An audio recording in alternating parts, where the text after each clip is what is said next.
Baik, terima kasih. Sangat beruntung sekali kita bisa menyaksikan acara ini karena kita sedang membahas syair tanpa waton bersama penciptanya dan juga pelantunnya dan juga orang di balik syair tanpa waton ini. Saya bersama Kiai Nizam As-Sofa, pengasuh Pondok Pesantren Ahlus Sofa wal Wafa Simo Ketawang Wonoayu Sidoarjo.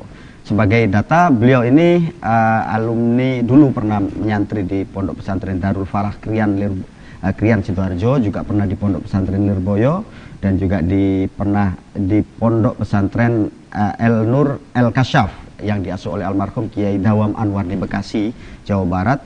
Dan beliau ini mempelajari sastra Arab di Kulliyatul Lughah Al-Arabiyah Syu'bah Amah di Jamiatul Azhar, di Al-Azhar, di Al-Azhar University Kairo, Mesir. Makanya tidak heran kenapa kemudian syair tanpa watonnya memang berkelas dunia seperti ini.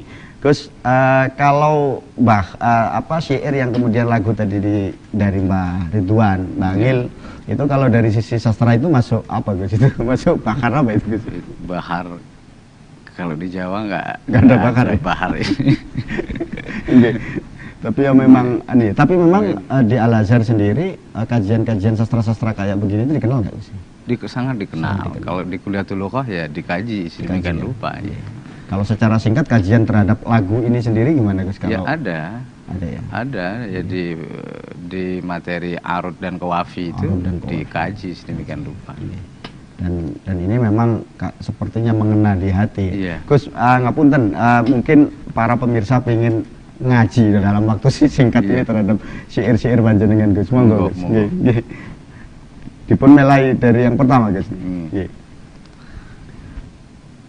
Apa dilakukan? Nggih Gus, nggih pengin Astaghfirullah Rabbal baraya, astaghfirullah minal khataya, Rabbi zidni ilman nafi'a wa wafiqni amalan solihah.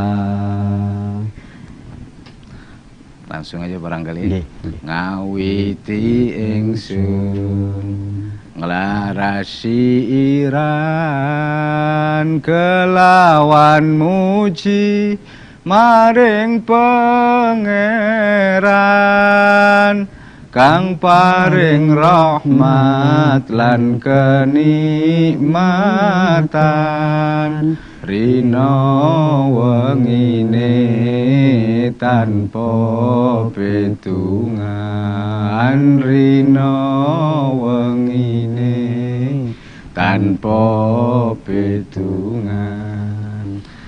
Kita semua tahu bahwa Rasulullah Shallallahu Alaihi Wasallam bersabda, kullu syai'in dzibalin la yubda'u bihamdillah fahuwa aqta'.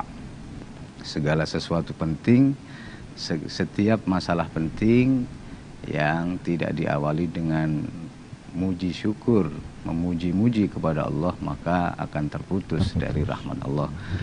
Syair tanpa waton ini pun juga dibuka dan dimulai dengan hamdalah. Kita hamdalah basa Jawa. Basa Jawa. Hamdalah basa Jawa. Yang kita semua tidak bisa menghitung nikmat Allah yang telah diberikan kepada kita, dan kita sesungguhnya tidak bisa membalas dengan yang sebenarnya. Tanpa hitungan. Tanpa hitungan. Terus. Langsung masuk ke materi inti pesan. Duh bala kanca priya wanita, aja mung ngaji syariat bloko, kur pinter dongeng nulis lan maca, tembe mburine bakal sangsara. Setiap bait syair tanpa waton ini sesungguhnya terinspirasi dari firman-firman Allah dan sabda-sabda Rasulullah. Di bait kedua itu kita semua tahu bahwa Rasulullah bersabda, sayati ala ummati zaman kathirul khutaba qalilul fuqaha. Sayati ala ummati zaman, yusalluna wa la yusalluna, dan seterusnya. Kam min qari'in yaqra'ul Qur'an wal Qur'anu yal'anu, dan seterusnya. Banyak lagi sebetulnya yang masih kurang populer di masyarakat umum. Dan panjenengan ada kalimat sangat bernas menurut saya. Ya. Ojo mung ngaji syariat bloko. Ini sesungguhnya kalau di kitab-kitab tasawuf, saya yakin teman-teman pesantren yang mengkaji buku-buku tasawuf itu sudah paham, udah lazim lah. Syariatu bila khaqiqah. Itu sudah, saya rasa semua yang mondok-mondok itu sudah paham. Kalimat-kalimat itu justru dimunculkan oleh tokoh-tokoh fikih semacam Imam Maliki, gurunya Imam Syafi'i. Artinya syariat itu harus ditasawufi. Harus ditasawufi. Akhlaki. Betul. Karena kalau tidak begitu maka gur pinter dongeng lan bahaya. Nulis lan maca tok. Dan itu sudah disinggung jauh-jauh hari oleh baginda Rasul. Akan datang suatu masa pada umatku, banyak di antara umatku yang hanya pandai bicara saja, tapi mereka tidak paham yang sesungguhnya apa yang mereka bicarakan atau yang mereka khutbahkan, lebih-lebih dalam perilaku sehari-hari, alias ya munafik lah, munafik. Bahkan diancam di dalam Al-Quran yang hanya bicara saja. Betul. Banyak sekali sebetulnya ayat-ayat dan hadis yang mendukung ini, dan sesungguhnya ini memang terambil dari Al-Quran, hadis, ijma' lan qiyas. Luar biasa, ini artinya memang udah kayak Gus ya. Iya. Baik Gus. Yang ketiga, akeh kang apal Quran hadise seneng ngafirke marang liyane. Kafire dhewe dak digateke yen isih kotor ati akale. Ini di kenyataan baik zaman sekarang maupun zaman dulu, khususnya pasca 300 tahun Hijriah.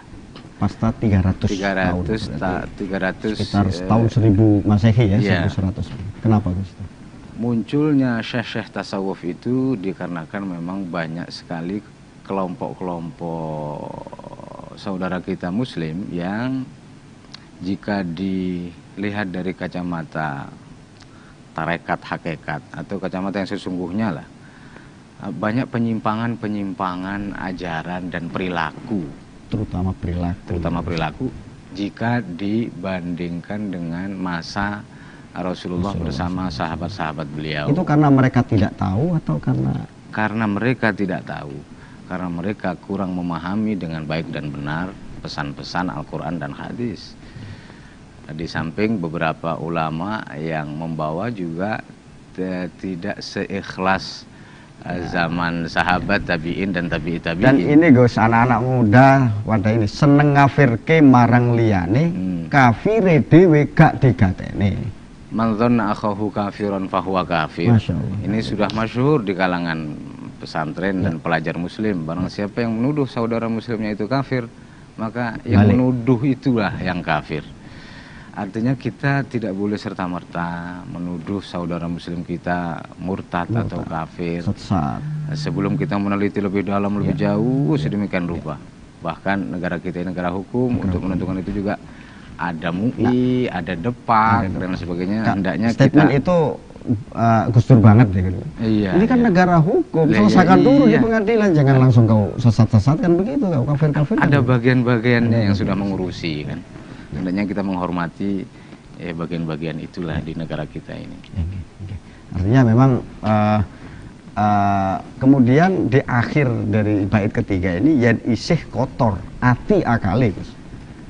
Maka mudah sekali mengkafirke liyane. Karena faktor hatinya sendiri masih kotor, pikirannya juga. Ketika kita melihat sisi negatif sesuatu tanpa kita teliti lebih jauh dan seterusnya, sesungguhnya itu adalah kenegatifan yang ada pada diri kita sendiri. Dimunculkan dan ditembakkan ke orang lain. Padahal itu yahki ala nafsah. Menceritakan menunjukkan dirinya sendiri. Sedang ketika dia menghujat orang lain, sebenarnya dia sedang menghujat dirinya sendiri. Sesungguhnya begitu hakikatnya. Hakikatnya menghujat dirinya sendiri. Karena munculnya kata hujatan itu sebenarnya menunjukkan apa yang ada dalam dirinya. Betul. sebetulnya seperti itu. Ada yang idza sa'a fi'lul amri, Betul. fi'lul mar'i sa'a Sa'al, gitu. iya. Ya, jadi ketika perilakunya jelek maka zonnya juga Zonnya jelek. juga ya, jelek. prasangkanya juga. Iya. Baik Gus, luar biasa, merasa saya dapat cas ini untuk ini. Baik para pemirsa, kita akan gali lagi tentang beberapa syair. Semoga dalam waktu 1 jam ini cukup untuk kita menjelaskan apa saja isi ya, penting dari syair tanpa waton ini langsung bersama Gus Nizam. Jangan kemana-mana, saya akan segera kembali.